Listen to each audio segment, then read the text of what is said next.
Assalamualaikum warahmatullahi wabarakatuh. Perkenalkan, kami dari kelompok 10 yang beranggotakan saya sendiri, Salahuddin Azmi Abdul Hafiz, Hanifika Pramudita, dan Husnul Azam, akan membahas mengenai industri botol.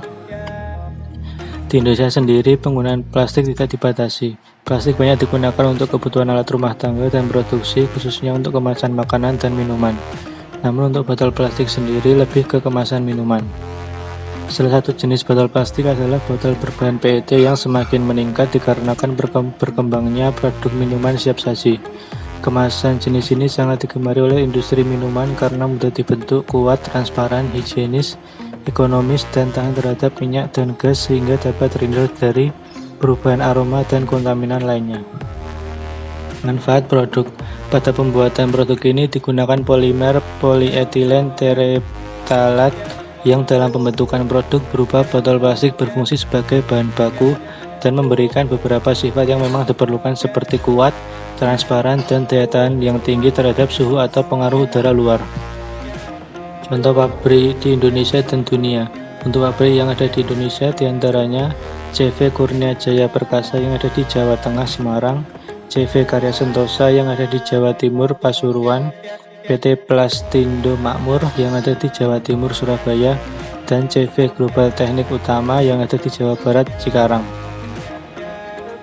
Sedangkan untuk pabrik yang ada di luar negeri diantaranya Nestle Waters yang ada di Prancis, Nate yang ada di Czech, Danone yang ada di Prancis, dan Coca-Cola yang ada di USA. Untuk contoh produknya ada beberapa contoh merek produk yang ada diantaranya Aquapana dari Italia, Nestle Pure Life yang ada di Kanada, Sepirilis dari USA, Iceland Pure Spring Water dari Iceland, Faris yang ada di Norway, Ven yang dari Finland, Natural Mineral Water dari Ghana, dan Aqua. Proses produksi.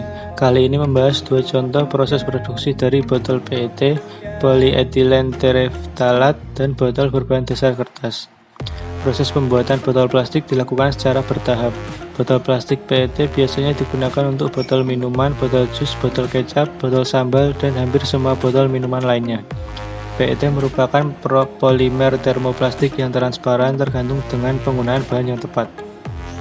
Proses pembuatan PET yang baik menggunakan stretch blow mold, yaitu yang pertama, resin dari PET dipanaskan dan ditempatkan pada mold atau cetakan dengan bentuk panjang dan tipis. Yang kedua, tabung dari PET dipindahkan ke cetakan kedua yang berbentuk botol. Kemudian yang ketiga, batang baja tipis dimasukkan pada parison. Yang keempat, parison diberi udara bertekanan tinggi dan distracting ke dalam injection molding sesuai dengan dimensi dari cetakan tersebut. Yang kelima, botol didinginkan dengan udara bertekanan tinggi hingga botol tersebut dingin dan mengeras. Yang keenam, botol dikeluarkan dari cetakan. Untuk proses berbahan dasar kertas dibagi menjadi dua, yaitu proses pembentukan dan proses pengeringan.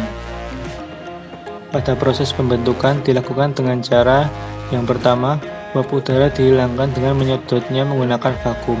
Yang kedua, cetakan dibor dengan lubang yang cukup besar untuk menghilangkan uap udara. Yang ketiga, bubur kertas disuntikkan ke dalam cetakan pembentuk dengan bantuan pompa.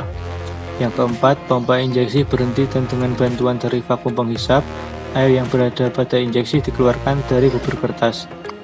Yang kelima, vakum tersebut kemudian dimatikan dan cetakan dibuka. Dan yang keenam, botol yang basah kemudian dipindahkan ke cetakan pengering. Pada proses pengeringan dilakukan dengan cara memasukkannya pada cetakan pengering. Cetakan dari pengering merupakan kombinasi dari dua cetakan yang disejajarkan mirip seperti dengan cetakan pembentuk. Cetakan pengering memiliki lapisan yang berpori untuk pengeluaran air yang berlebih yang terdapat pada botol tersebut. Cara kerja cetakan berpori tersebut adalah cetakan dipanaskan terlebih dahulu pada suhu yang telah ditentukan oleh industri. Saat botol kertas yang basah bersentuhan dengan alat panas, disitulah proses pengeringan dimulai. Kemudian nantinya akan dimasukkan ke dalam rongga untuk menekan botol yang terbentuk dan melepaskan kandungan air yang terikat. Setelah proses pengeringan selesai, cetakan tersebut terbuka dan botol kertas siap diambil dan dikemas. Sekian presentasi dari kami. Wassalamualaikum warahmatullahi wabarakatuh.